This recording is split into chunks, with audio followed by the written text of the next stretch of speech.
Good evening, ladies and gentlemen. We're going to call this regularly scheduled April 8th Commission meeting to order. We want to recognize the tardiness of Commissioner Coleman. He will be here eventually. But with that, I want a motion to approve the agenda as it was published with no changes. I got a motion from Commissioner Mazon, a second from Commissioner Clark. Any comments, questions on the motion on the floor from the dais? Public comments, questions on the motion on the floor? Seeing none, all those in favor, signify by saying aye. Aye. Motion passes unanimously. We're going to ask resident Tim Martin to give us the invocation tonight. If you would please rise for the invocation and then remain standing for the Pledge of Allegiance. It will follow. Man, I'll be all right. I'm getting there. I got to drink some water.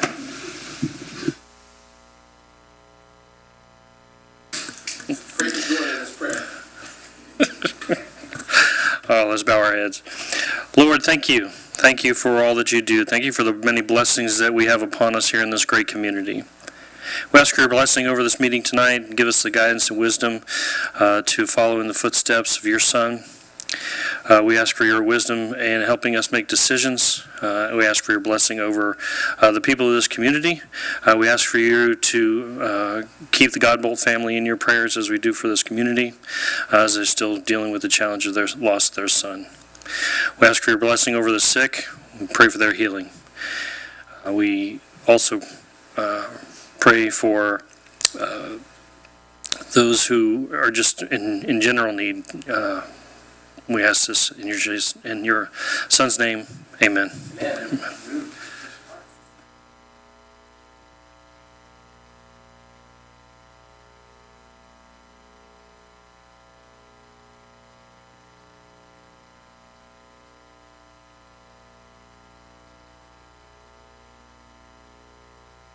All right. Thank you, sir. Please take your seat and become Commissioner Martin again. We have presentations. First off is a proclamation declaring April as Child Abuse Prevention Month. Ms. McGovern, you want to tell us anything about this before I read it into the record? You know what to do here first. Do you have a green light on the base there? Yes. Yep. Then you're good to go. Go ahead and just introduce yourself and let us know what this is about. My name is Jenny McGovern. I'm here on behalf of Partnership for Strong Families. Thank you, Mr. Mayor, City Commissioners. Well, now I have a green light. Should I start all over? I'm so sorry. We got the rest of it. It's fine. Yeah. Thank you so much. I'm here to represent Partnership for Strong Families and the Alachua County Child Abuse Prevention Task Force. Partnership for Strong Families is a lead child welfare organization, an agency serving 13 counties throughout circuits 3 and 8. Partnership for Strong Families is a lead child welfare agency serving children who have experienced abuse and neglect and are now in the care of the formal child welfare system throughout those 13 counties. We also work in prevention of abuse and neglect through our network of family resource centers. I'm going to ask at this time if you don't mind reading the proclamation, then I do have a few more things and then some slides Absolutely. to share some data with you. Be happy to. Thank you. This is a proclamation of the City of Newberry, Florida, publicly declaring April as Child Abuse Prevention Month in Newberry, Florida. Whereas Newberry's future prosperity depends on nurturing the healthy development of the children currently residing in Newberry, whereas the abuse and neglect of children can cause severe, costly, and lifelong problems, including physical and mental health problems, school failure, criminal behavior, which affect all of society. And whereas research shows that parents and caregivers who have social networks and know how to seek help in times of trouble are more resilient and better able to provide safe environments and nurturing experiences for their children. And whereas individuals, businesses, schools, and faith-based and community organizations must make children a top priority and take action to support the physical, social, emotional, and educational development and competency of all children. Whereas children deserve the opportunity to grow and thrive in healthful environments, free from threats of violence and harm. And whereas during the month of April, public and private sector agencies, child care professionals, child advocates, and residents will be increasing the public's awareness of child abuse and neglect prevention. Now, therefore, through the authority vested in me by the City Commissioners of Newberry, Florida, I do hereby proclaim April as Child Abuse Prevention Month in Newberry, Florida, duly proclaimed this 8th day of April, 2024. Thank you very much. It's a great proclamation. Thank you. I agree with every word. Thank you. So I'm going to share a little bit of data with you on just a few slides, very quick. Won't keep a lot of your time. In February alone, the Department of Children and Families in Florida investigated 187 alleged cases of child abuse and neglect in Alachua County. With our family resource centers, we have a network of 4 throughout Alachua County and Tri-County area and Columbia County. And we also have a community resource navigation program which serves outlying areas within Alachua County, including Newberry, including High Springs, Alachua, Williston, et cetera, et cetera.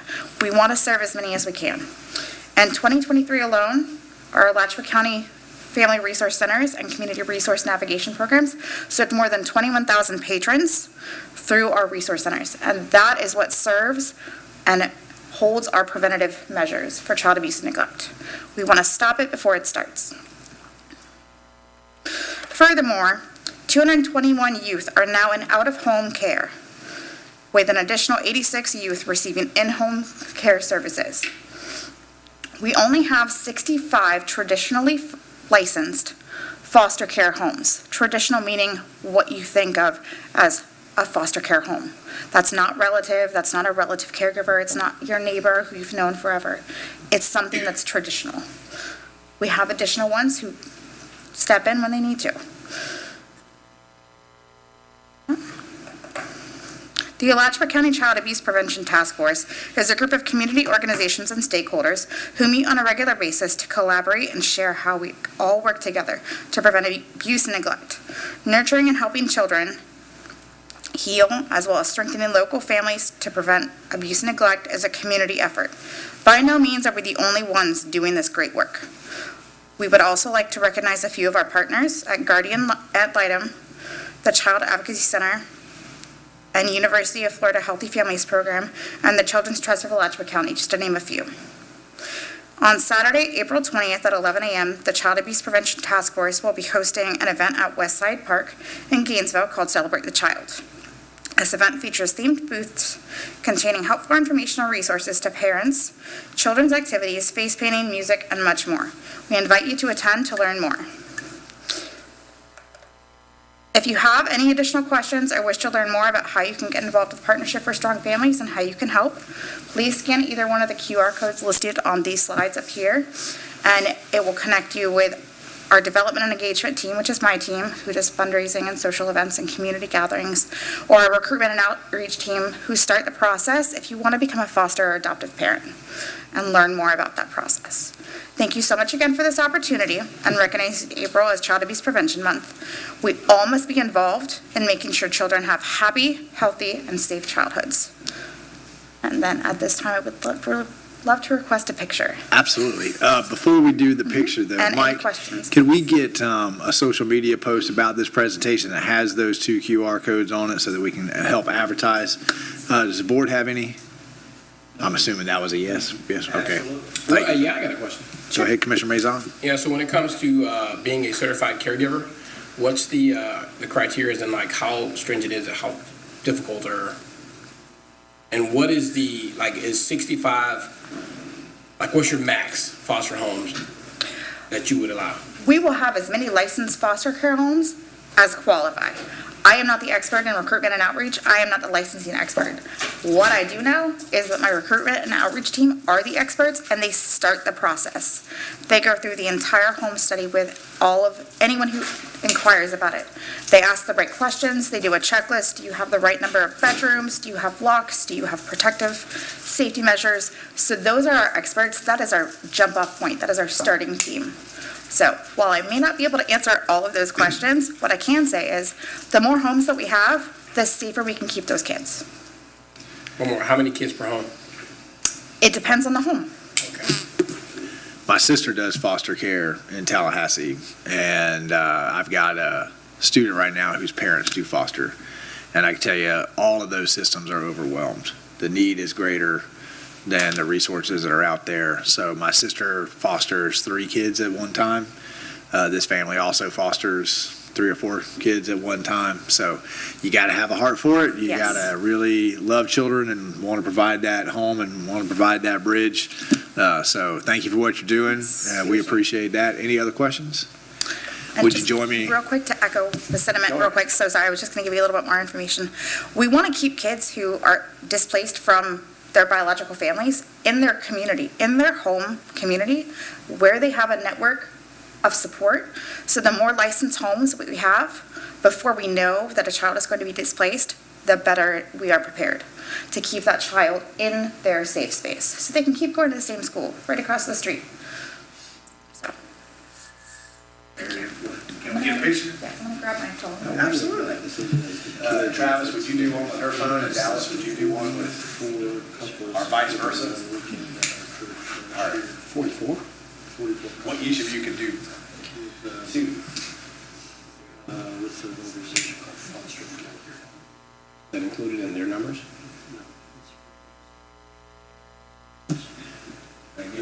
Let's do one with her underneath. That feels a little bit better. The reason I asked that is because she said, we're Thank you. We do appreciate Thank it. you so much. I really do appreciate it. Yeah. Thank you for your time. Sorry for my technological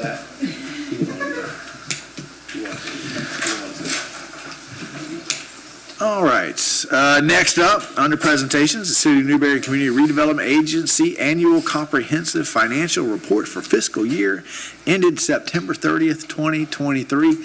Welcome, Commissioner Coleman. We appreciate you joining us. My guy. Dallas, take it away. Good evening, Mr. Mayor, City Commissioners. As the Commission is aware, at the end of every fiscal year, the Commission engages independent financial auditors to come in and perform an audit of the city's finances and our financial statements. Purvis Gray & Company has completed their audit of our financials, and they are here tonight to present the findings of the financials and some fiscal highlights. Overall, the city did very well. We received an unmodified or clean opinion on our financial statements. This is the highest level of attestation the auditors can give us, and it's our eighth consecutive year of receiving this opinion. We did have one finding in the city audit, which Barbara and Kevin will go into, and then we did have one finding in the CRA's audit. One new thing this year is because the CRA had enough activity, we did issue separate financial statements for the CRA. So Barbara and Kevin will be presenting both the city's audit and the CRA's audit. So with that, I will turn it over to Barbara Boyd, partner with Purvis Gray, and Kevin Smith, audit director. We'd love to welcome you down to tell us how we're the best that we could possibly be. Absolutely. Good evening, Mr. Mayor, City Commissioners. Well, Dallas pretty much gave my presentation for me, so I don't know that there's much for me to talk about, but... Well, there's no requirement to use the whole 15 Okay, minutes. got it. But like he mentioned, we did do, one thing that's new this year is the CRA audit. There's a Florida statute out there that says anytime you have over $100,000 of either expenditures or revenues in a CRA, it's required to be audited separately. So you do have two sets of financial statements this year, and we'll go over the results of both. So the summary of auditors' results for the city financial statements, the large set of financial statements. Again, as Dallas mentioned, you received an unmodified opinion, or the highest level of assurance that we as auditors can provide. That is what you want to see. If you had anything other than that, we'd have a different discussion today. A few other reports that we issue are the report on internal control over financial reporting and on compliance. As you've heard me say before, anytime we do an audit, we look at your internal controls, we review them. We don't issue an opinion on them, but if during that process we do identify control deficiencies that we consider to be significant deficiencies or material weaknesses, or if there's any material non-compliance that affects the financial statements, we would report them here. And so I'm pleased to say there are no reportable items this year. We issue an examination report on compliance with Florida Statute 218-415, which is your local government investment statute. That report says that the city complied in all material respects with that Florida statute. We issue an auditor's opinion. This year you had over $750,000 in state monies, grants, and so we also performed a state single audit. And so we issue a report on whether you complied with the grant requirements of the major programs, and you did. We issued an unmodified opinion on that, and no internal control issues over compliance. So, again, those are all good news. And then finally, we have a management letter in accordance with Chapter 10550, Rules of the Auditor General. And this is where your one finding comes in, but it's more of a recommendation to improve financial management. And it's over the building permits process. So I don't have to tell you, your building permits have continued, your building revenue has continued to increase over the years. So it's getting more of a focus in our audits. And what we identified during the audit is that there were two of the building permits that we tested that had the incorrect rate type that was used, and one of the building permits had the incorrect valuation that was used to determine the permit amount. So none of those issues caused any material misstatements. They were very trivial in nature. But again, as your building permits continue to grow, we recommend that management go back and evaluate that process and ensure that in 2023, that was more of a manual process than it will be in 2024, but go back and ensure that you've got good policies and procedures in place to prevent those errors from happening in the future. All right, these summary results for the CRA. The reports are very similar to what is in the ACFR, in the larger packet. So I won't go through all of them because there were no findings or recommendations for most of them. The only one that I will go through that is different for the CRA is the examination report on compliance with Florida Statute 163, 387, 6 and 7, which is the redevelopment trust fund statute. So that one is required for us, a report that we're required to issue for the CRA. And one of the requirements in that statute is that when you do adopt a budget for the CRA or amend the budget, that it be submitted to the Board of County Commissioners within 10 days. So that was not done this year. When did we do it? 11 days? Management was unaware of the. Oh, okay. Okay, so that's it for the CRA. And then you received separate letters, what we called required communications with governance. I will only go through one because the information for the CRA is pretty limited. It's all standard language, so I'll go through what's in the ACFR. Accounting policies that are disclosed in Note 1 to your financial statements. There were no significant changes from prior year except for the adoption of a new accounting standard, but that new accounting standard didn't have an impact on your financial statements this year. There are significant estimates in your financial statements, so we do point that out. They're listed there, unbilled revenues and receivables, accumulated depreciation. I won't list all of them, but those are numbers that management can provide inputs and methods to that could change depending on what that input or method is. So we evaluate that management's estimates are reasonable, that the inputs and methods are consistent from year to year. Financial statement disclosures are neutral, consistent, and clear. We had no material audit adjustments or uncorrected misstatements detected by the audit this year. So that's just another sign of what the good work that your team is doing. No difficulties encountered in performing the audit or in dealing with management. And then we rely on management representations that are provided to us during the audit. It's a signed letter of 3 or 4 pages of representations that management makes. So that's it for reports. And we can go through a few financial highlights.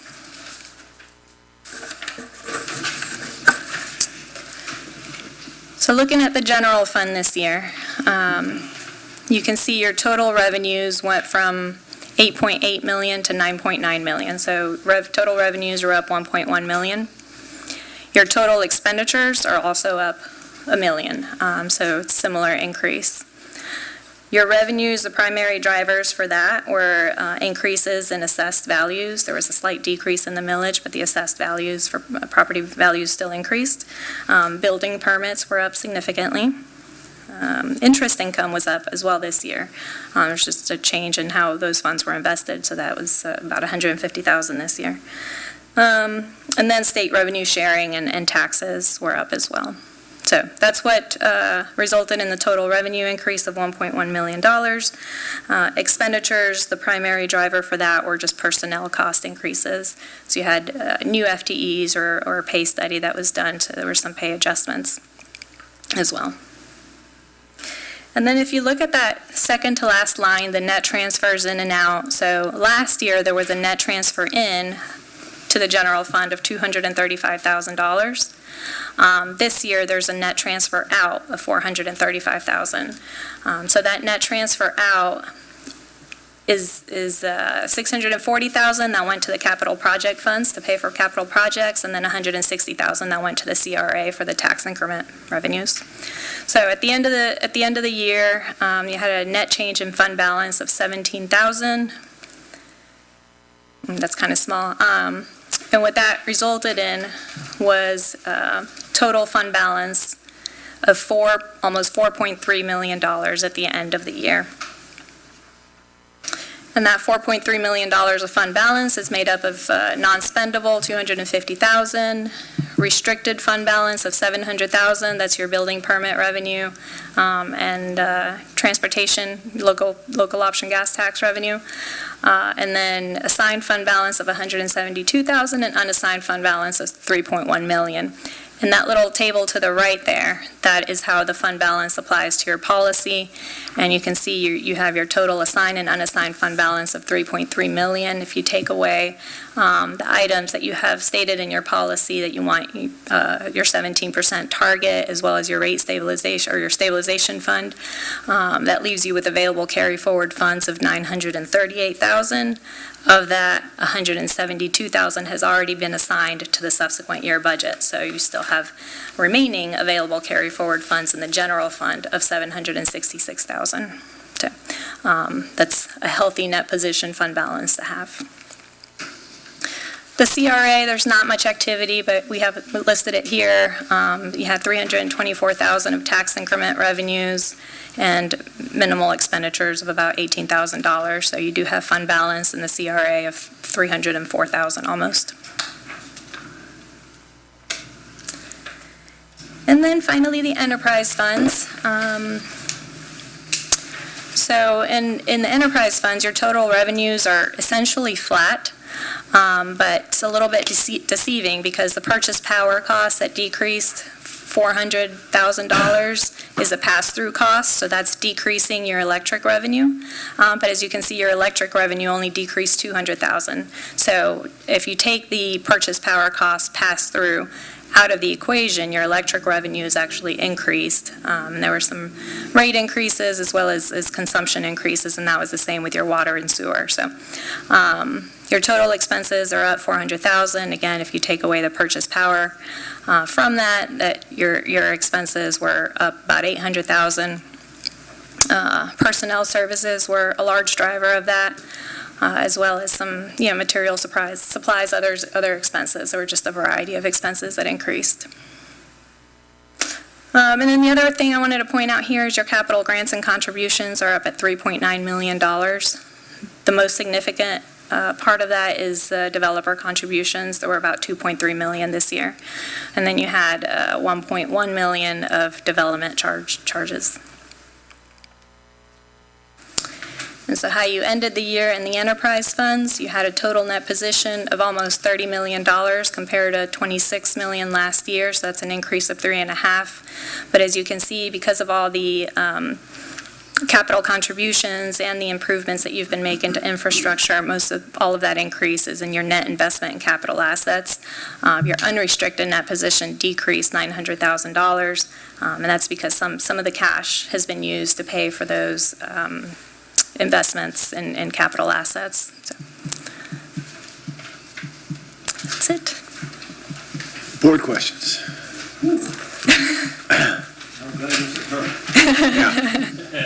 I could talk for hours about the numbers, but I don't think you guys want me to.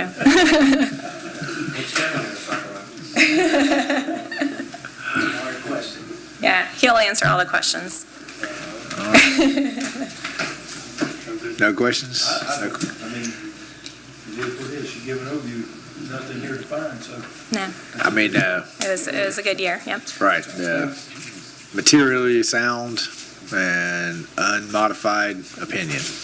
That's what I need to hear, right? You guys good? Thank you so much. We you. appreciate it. I know that was an awful lot of work condensed into a couple of minutes, so we appreciate that level of work. Mr. New, you got anything to add to that? Mr. Mayor, I feel like a record that's stuck, because I kind of make the same report every year, but I don't want to minimize this report because we have received it for the past 8 years. Dallas and his team do just an incredible job of working with staff. We're growing every year, and so that means the number of opportunities for us to get out of compliance go up.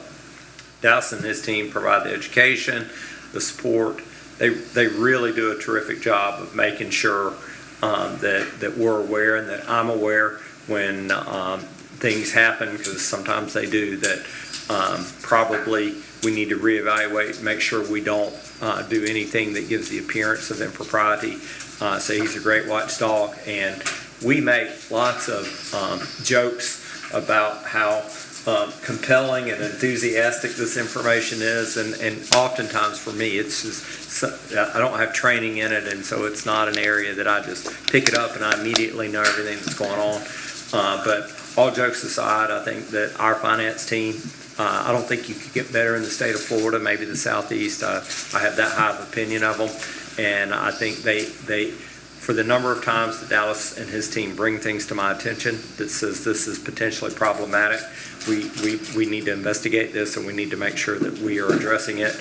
I know how committed they are to maintaining transparency for our public, and I appreciate them greatly, and I just wanted to share that with you guys in case you're not here every day to have those conversations and to see how much at the forefront it is in each day that we come to work. I agree, and with the headlines from some of our fellow governments lately, I think it is tough not to become complacent with how good we are here in the city of Newberry. You need some help over there, Commissioner? Or? It's actually going to hand them out. Well, now that you're sharing, it's a whole different thing. It says property of Commissioner Coleman, hands off. And you red-handed out, so I appreciate that. It's all right. But I do, especially recently with as much focus has been on developing budgets and who we can trust to develop budgets.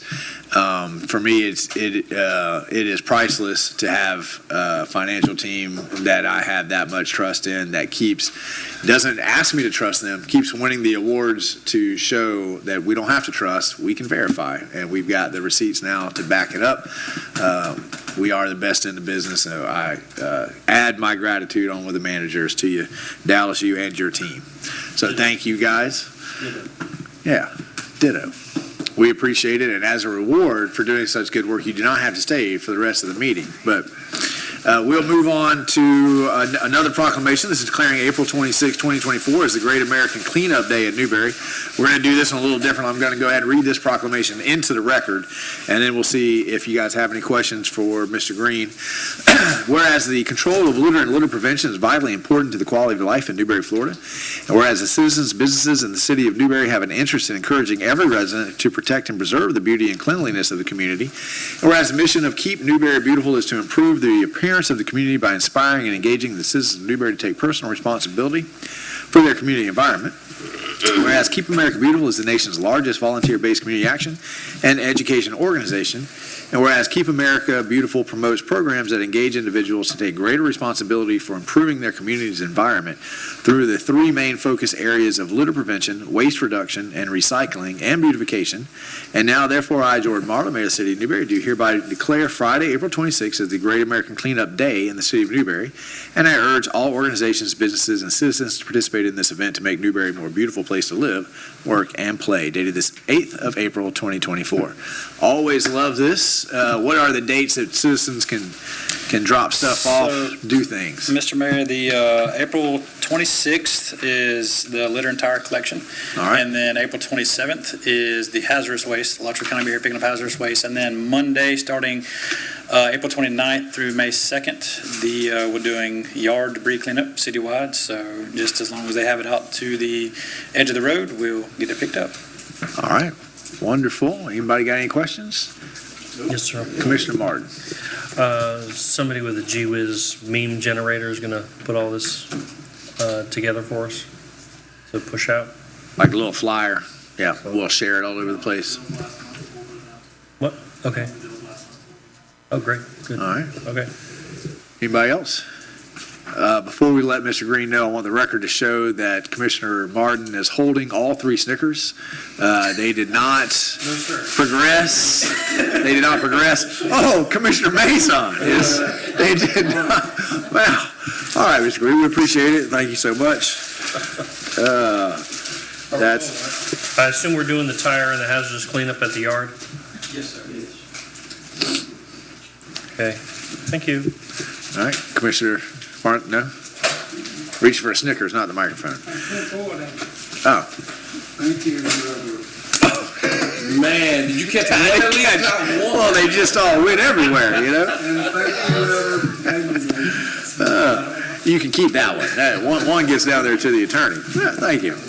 I blame Monty's aim on that one. Okay, Newberry likes to hear from our public frequently and often, so we put aside a beginning at the meeting for public to come up here and talk to us. Does anybody have any public announcements? Just line up. All right, that's going to move us to the consent agenda. I have a motion to approve the consent agenda as it was published. So moved. I have a motion from Commissioner Coleman, second by Commissioner Martin. All those in favor signify by saying aye. Aye. Motion passes unanimously. That brings us to our first public hearing ordinance. This is surplus fund investment policy ordinance. Mr. Attorney, would you please read on first hearing ordinance 2024-13 into the record? Yes, I will, Mr. Mayor. This is an ordinance of the City Commission for the City of Newberry, Florida, providing regulations regarding the permitted investment of surplus funds and authorizing the adoption of an investment procedure as created in Section 2-121 of the City of Newberry Code of Ordinances regarding permitted investment of surplus funds, repealing all ordinances in conflict, providing an effective date. Appropriate motion would be to pass ordinance 2024-13 upon its reading by title only. That's what you sent us an email about that. Yes, sir. Thank you, sir. Dallas, take it away. Mr. Mayor and Commissioners, as the attorney said, Florida statute establishes permitted investment instruments local governments may invest our surplus funds in. The statute allows local governments by default to invest in several instruments. Should the local government wish to invest in other instruments as prescribed by statute, the local government must adopt an ordinance. The City of Newberry currently follows the default investment plan permitted underneath Florida statutes, and as you just heard from our auditors, we are in compliance with all of those statutes. Staff proposes the attached ordinance to codify the city's investment plan and to allow the use of the additional investments as allowed by state statute. This ordinance will not change the city's current investment strategies, as the city is currently in compliance with state statutes, but does have the goal of building our debt capacity and the confidence of bondholders for our upcoming bond issues for City Hall and other projects. Our financial advisor, Public Finance Management, has advised that adopting an ordinance to formalize these investment policies, which will continue to match the Florida statute, will position the city in a stronger place in the bond market.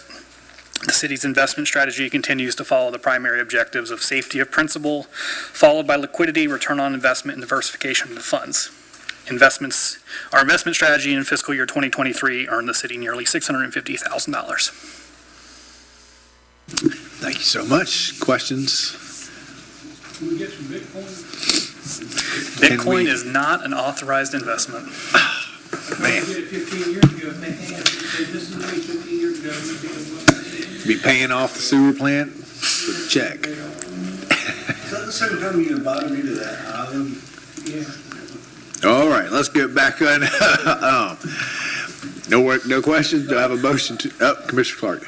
Dallas, so with this ordinance, I mean, it's just something in addition to that you've had for years? And it's a change because of the bonds that we're fixing to take out? Our financial advisor has advised us that although we currently follow state statute, if the commission codifies it into the ordinances, it gives it a little bit more oomph, a little bit more security for the bondholders. So, like I said, it doesn't really change anything we're doing, but it just hopefully will get us a lesser interest payment. Makes the credit rating and everything a little better for the city? Correct. Okay. It makes us look more favorable to investors. Okay. We actually have a credit rating. We are in the process of getting credit rating for our bonds we're going out for now. But no, the city's never been had a credit rating before. All right. Other questions? Right. Almighty.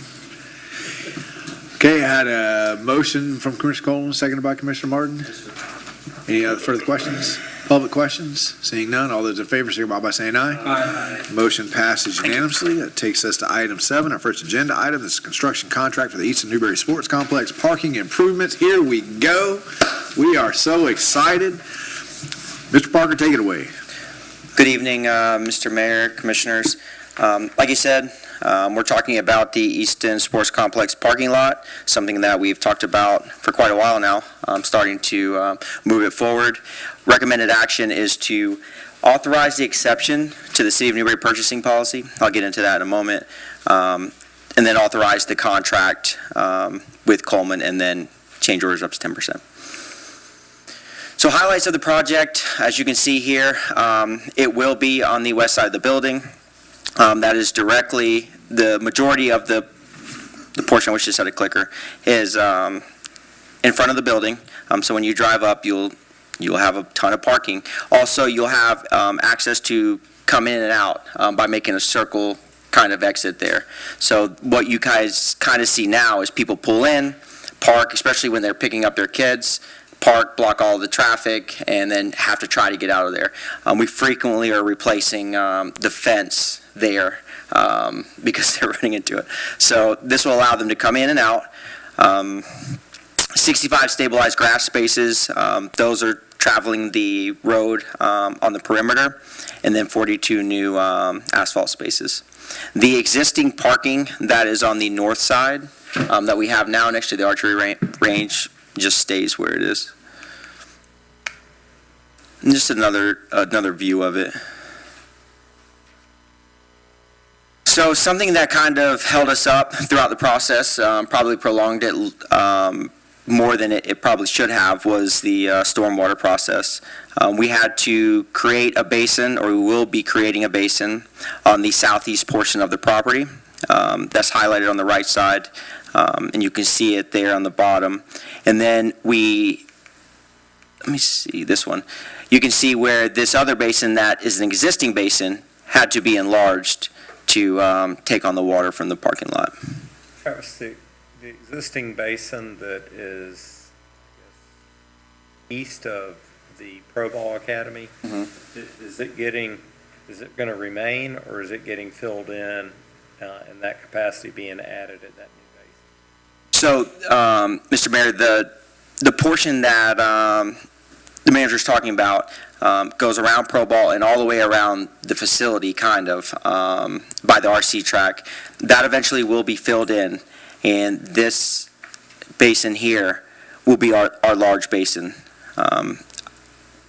You can kind of see it here where it says existing basin, and then you can kind of see it where it goes south of the 2 baseball fields. That existing retention will go away.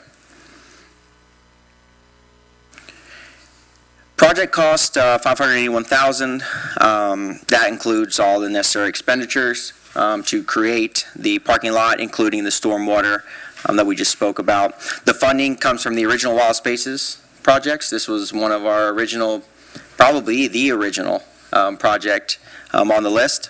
And then most recently, we partnered with Alachua County for the remaining portion of 133. As far as the purchasing policy, we looked at several different options, obviously going out to bid, all those type of things that we would generally do on a project this size. However, Coleman Construction is paving, or will be paving, the most recent phase at Avalon Woods. So that gives us an opportunity to save quite a bit in costs with mobilization. And that number actually is $36,000. So because of that, we're looking to make the exception to the policy to help save those costs. And we will start the project when they begin paving their latest phase. And just for the record, Coleman Construction has nothing to do, no familial connection with Commissioner Coleman up here on this dais. Just stay in that right now. The decision that we're making does not have anything to do with Commissioner Kevin Coleman.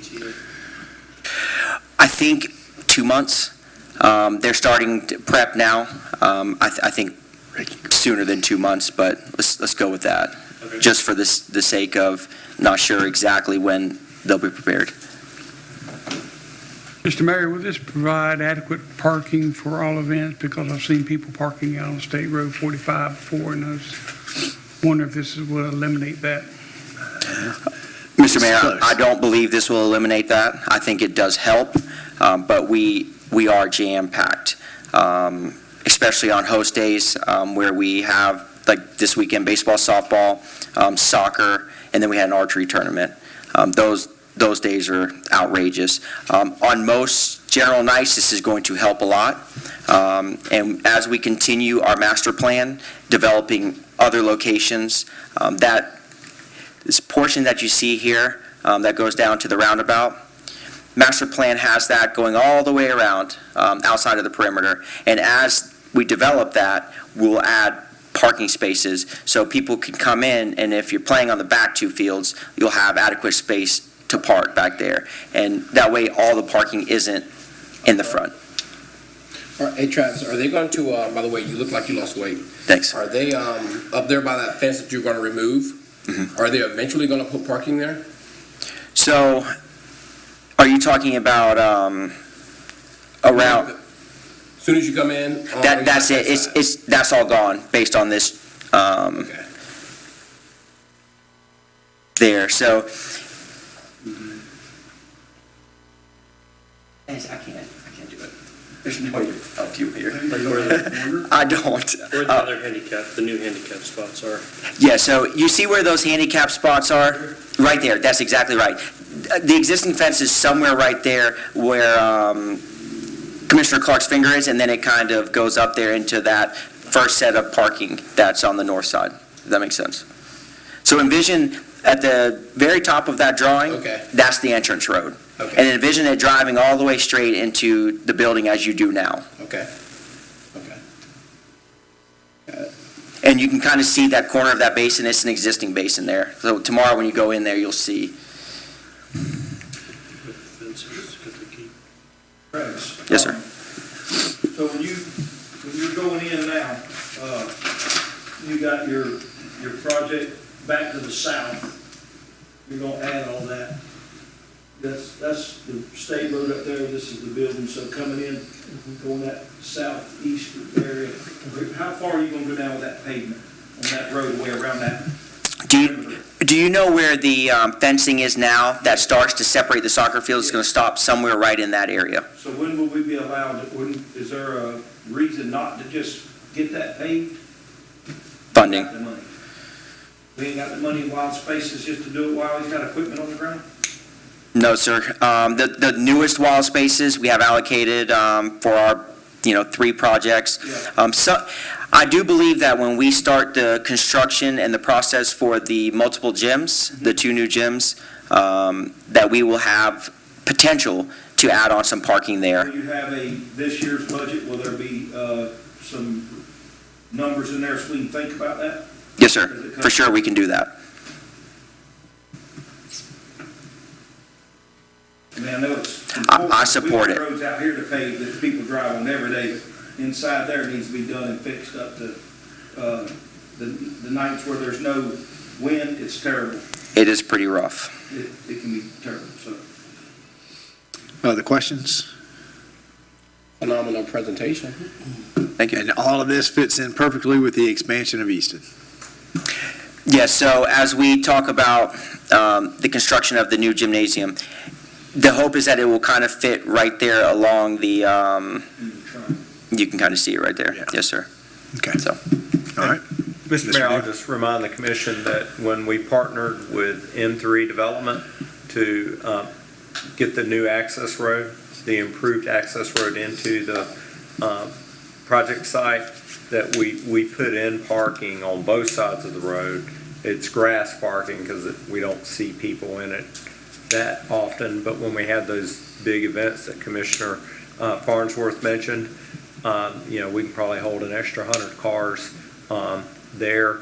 And with the sidewalks that were constructed, if people are parking in the State Road 45 right away, there's plenty of room for them to park there. And now they have a safe walking path to get from where they're parking to the gymnasium. While I have the platform, if you haven't been out to Easton, check out some of the updates that we've done. We have I was with you. new sidewalks throughout. You were there today. New sidewalks. We just are wrapping up the playground, the inclusive playground. The poured-in-place surface was done last week, so some shade structures to go, but getting close. That playground, is the base permeable?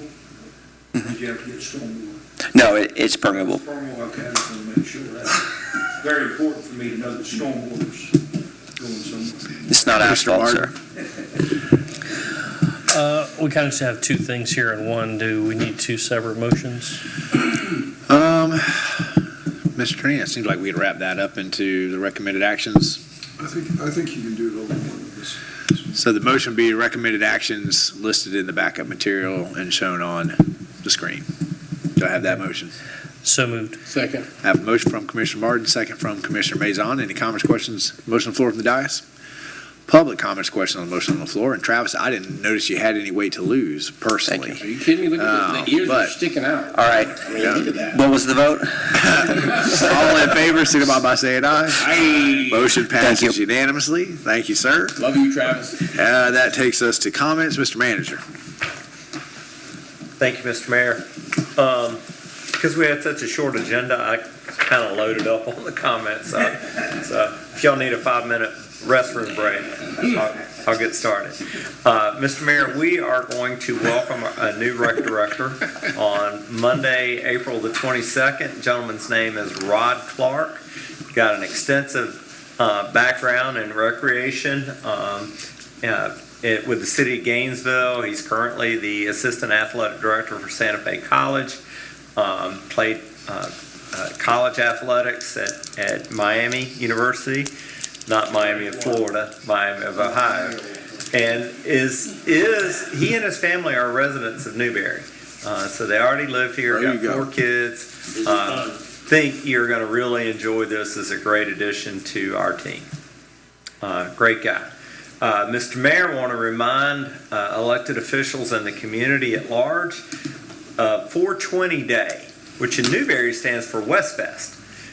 So we're hosting our Westfest event on 420. Our lineup includes local artists Cam Wheaton, Ben Carter Band, and Houston Keene. They've all previously played Westfest at one year or another. And our headliner this year is the Logan Ryan Band. They're Texas-based. So I ask all of our elected officials, charter members, and friends of Newberry to promote. It's a free event. We got a great lineup. It's got great food trucks, best year ever for food trucks. So I hope everyone will come out and have a great time. Mr. Mayor, I want to remind the commission that our swearing-in ceremony for Commissioners Coleman, Clark, and Farnsworth will be prior to the April 22nd City Commission meeting. So I think we'll start at 6 or 6:30? 6. Oh, are you announcing that? We should coordinate better. No, you're Mr. fine. Mayor, We'll have a photographer. forget Forget it. everything Yeah, I didn't hear a word you said. I'm sorry. But it is 6 o'clock, and we do have a photographer. Yeah. Mr. Mayor, I left everyone a copy, and we're going to get these plaqued for all elected officials after about a year of negotiating with the county and a full 5 months after their board voted the school board to transfer this to the city of Newberry. We received the deed. So just goes to show how important perseverance is. You got to stick to it. And this was my singular focus for the last 4 months, was getting this deed for Southwest 15th Avenue. Now, we have a deed. We're excited to move that project forward. Mr. Mayor, I want to announce to the commission we have contracted with a company called Downtown Strategies. They're being funded through the CRA to help us develop a downtown strategic plan. So it's a process where we're going to go through. We have focus groups. We're going to have a day-long strategic planning meeting that will include a tour of the city, brainstorming sessions at City Hall.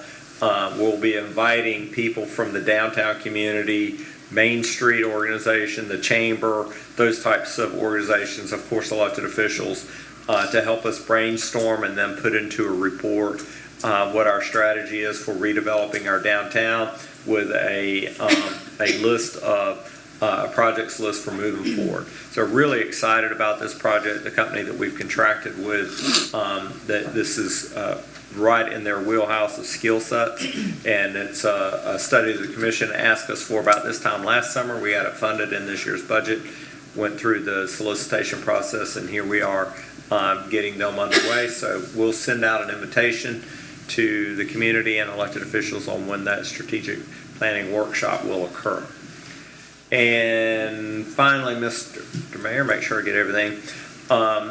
From time to time, we talk about with new developments that are coming in, we talk to the commission and sometimes solicit authorization for commission to do what we term oversizing. Here, Jamie talk about it the most, but Dallas or me might mention it.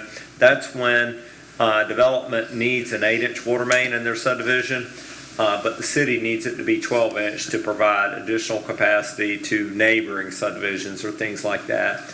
Or a subdivision needs a certain size lift station, and we ask them to increase the size of their lift station so it'll have more capacity and will serve a neighboring development. Keeps us from having a proliferation of lift stations. We don't dedicate one lift station to every development. We have a lift station that could serve 3 or 4 developments. We try to optimize and maximize the infrastructure that's coming in. So we typically do that through oversizing. We calculate how much the development needed and how much excess capacity we were wanting, and we write them a check. Most common way we do it. But with construction costs going up, Mr. Mayor, our ability to just write those checks has been greatly diminished.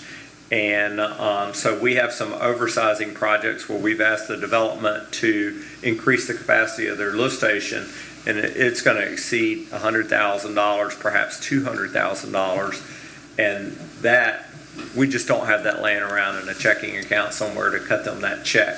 So we've identified another tool. Y'all have heard them referred to as pioneering agreement, but we want to make it an additional tool for when we can't write the check for that, but we still want the same thing to happen. The difference is instead of the developer getting reimbursement from the city immediately for the extra capacity, they have an agreement with us that when any other development connects, we charge a pro rata share to that other development.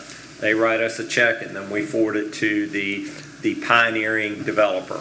So we've talked about it often, but we've not done it in my time here.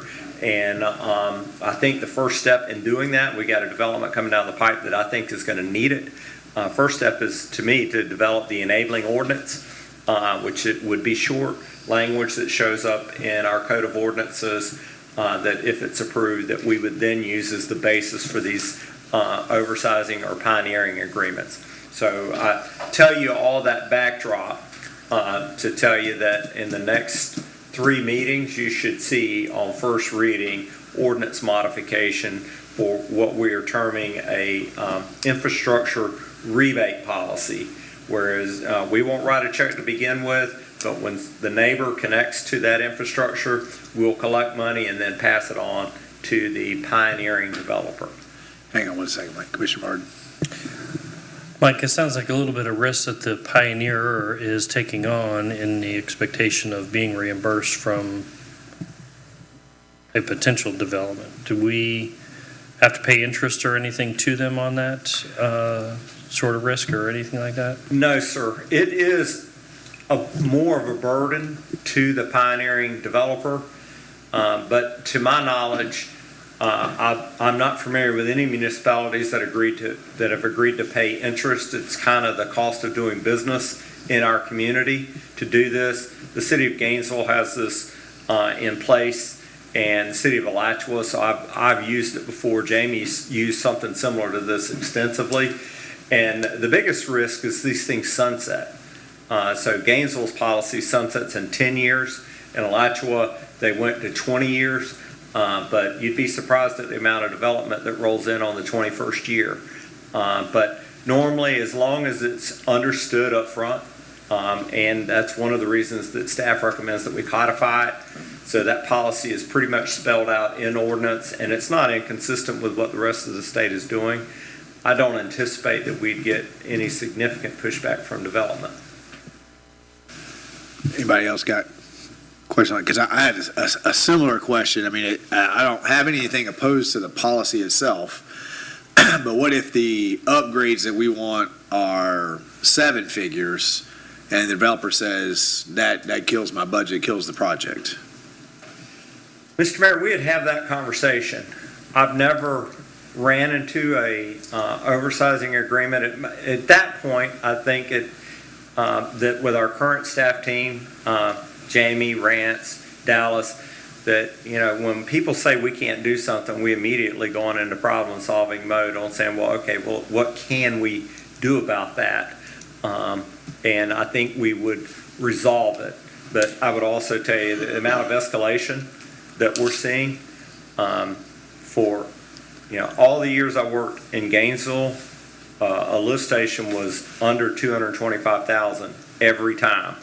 And then, I was working in Alachua, and for the first 8 years here, it was under $400,000 every time. There weren't exceptions to that. And now the average lift station is $800,000 to $1 million. That kind of escalation I've never seen before.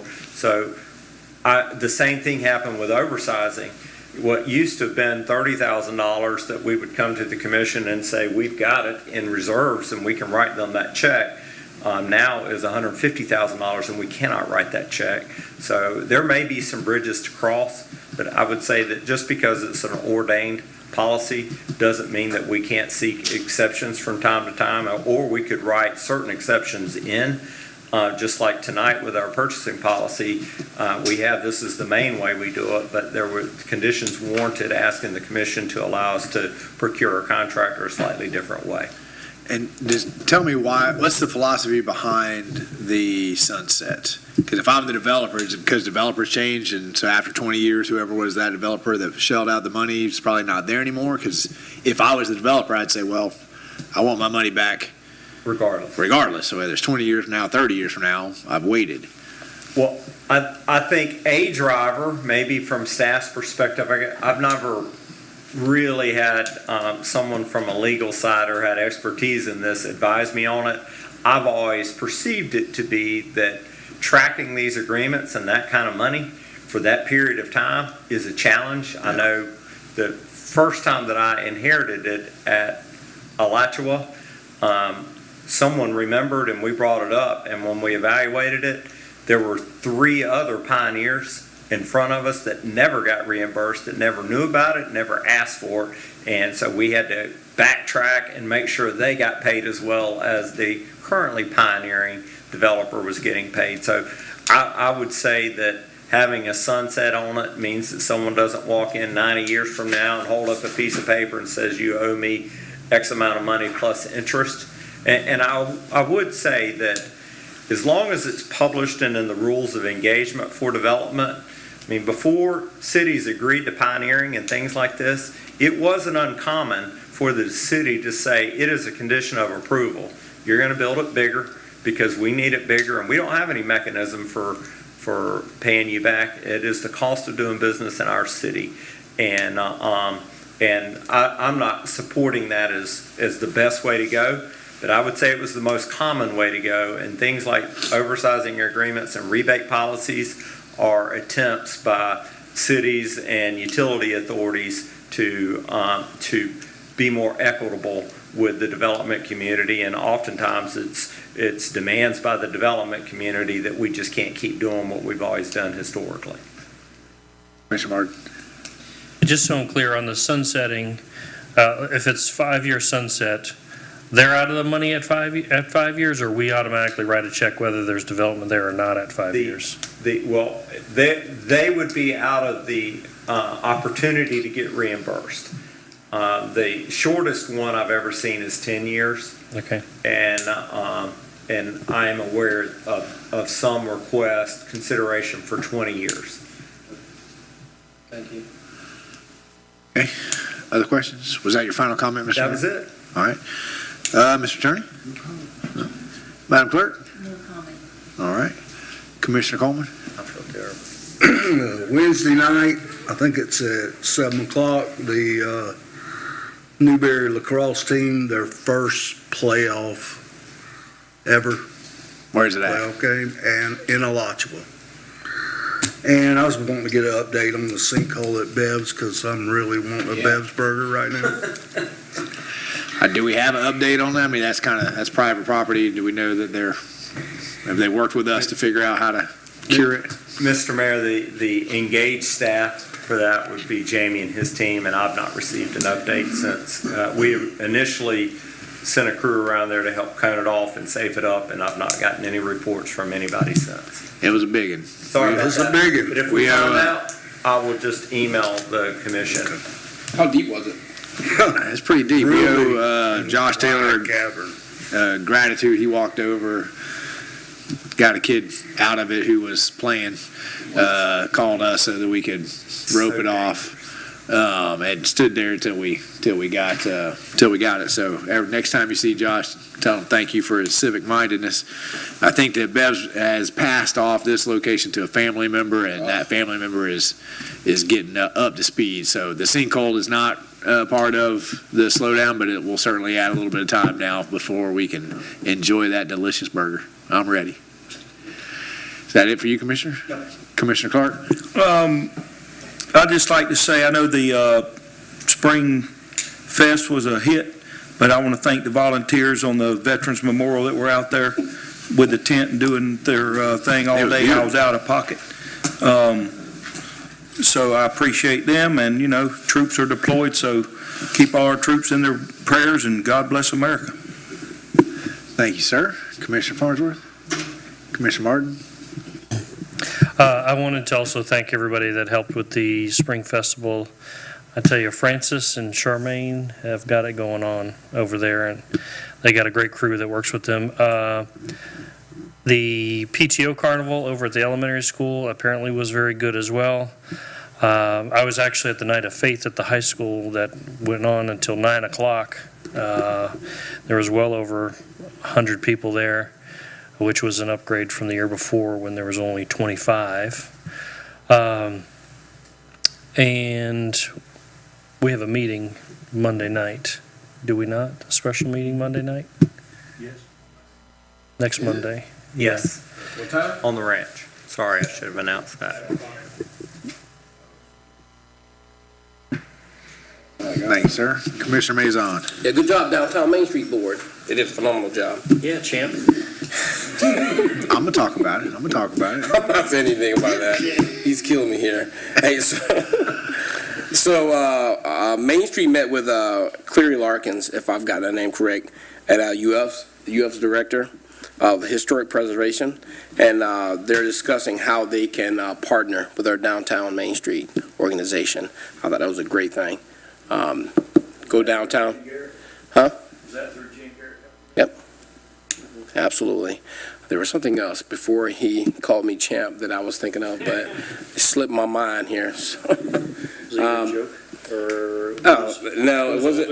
It was Older, Dallas, or electricity? Who? No, it was not, but I do have a comparison. I have 3 names that I'm going to throw out there, and you tell me which you think is the oldest, Pepsi, Coke, or Dr. Pepper. Dr. Pepper. Everybody want Dr. Pepper? You would, wouldn't you? With that weight loss, you would go with that Coke. Okay, I got you. It is Dr. Pepper. Actually, Dr. Pepper first originated was like 1880s. And then rolled out 1885, and then actually rolled out in the U.S. at 1904. So good job. Do you know why Coke is called Coke?